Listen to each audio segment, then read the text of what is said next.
Jadi anak-anak Tuhan itu harus keluar bersaksi. Kalau anak-anak Tuhan itu tidak mau keluar bersaksi, berarti itu bukan anak-anak Tuhan, anak-anak dunia. Karena anak-anak dunia itu tidak mau mendengar kesaksian orang. Kalau kalian tahu ya, kalau ada orang bersaksi menceritakan proses hidupnya, anak-anak dunia itu langsung menyerangnya, mengatakan itu bohong, kesaksian bohong. Nah, ya karena anak-anak dunia tidak ada kesaksian, makanya dihina. Anak-anak dunia itu sukanya menghina, menghujat, mencaci maki, tidak suka dengan kesaksian.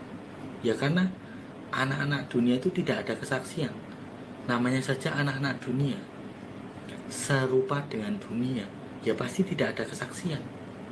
Seperti itu, tidak mau mengakui kuasa Tuhan. Anak-anak dunia itu seperti itu, yang harusnya mereka bercerita, mengakui kuasa Tuhan, diproses oleh Tuhan. Anak-anak dunia itu nggak mau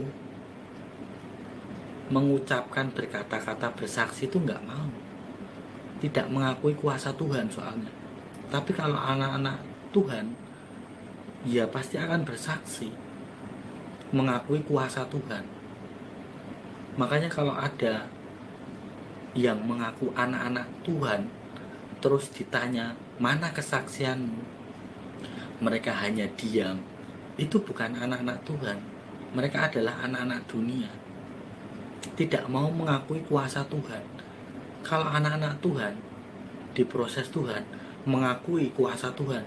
Oh, aku tadi misalnya telat, misalnya motornya rusak tiba-tiba, tidak bisa dipakai, terus ada yang nolong, tidak kenal padahal tiba-tiba menawari tumpangan. Nah itu kan namanya kuasa Tuhan, dapat pertolongan dari Tuhan. Nah itu diceritakan, dibuat kesaksian. Nah itu berarti kan mengakui kuasa Tuhan. Tapi kalau anak-anak dunia nggak mau mengakui seperti itu, hanya diam saja, padahal sudah jelas-jelas ditolong oleh Tuhan.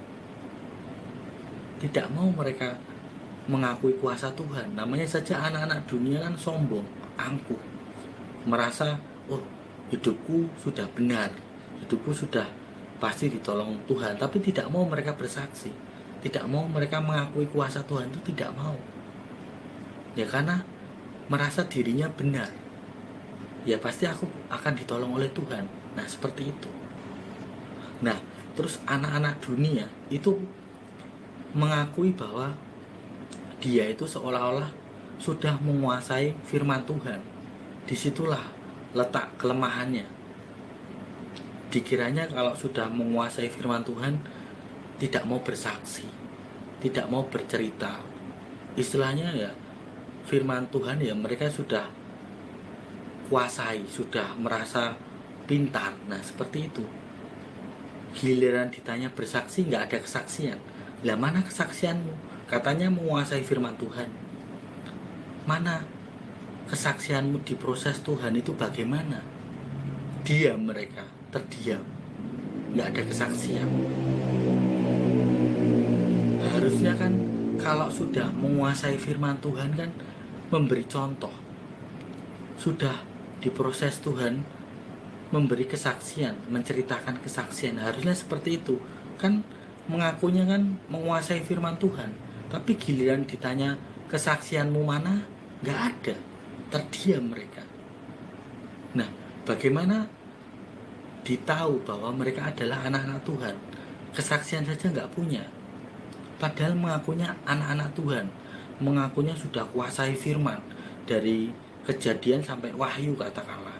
Tapi giliran ditanya kesaksian nggak ada. Sudah diproses oleh Tuhan atau belum? Sudah melalui kehidupan yang bagaimana?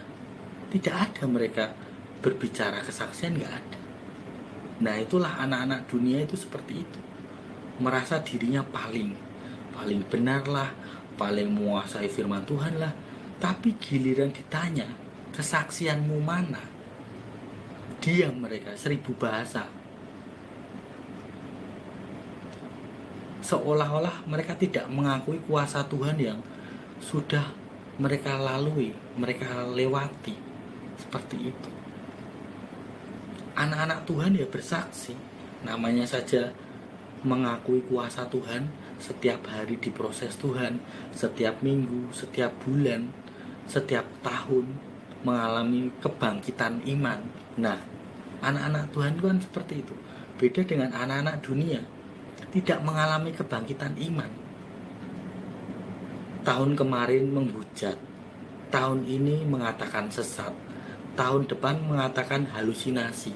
Nah, itu kan tidak ada perkembangan iman namanya, tidak ada kebangkitan iman, tidak ada perubahan iman di dalam hidupnya. Jadi cuman berputar-putar saja di situ.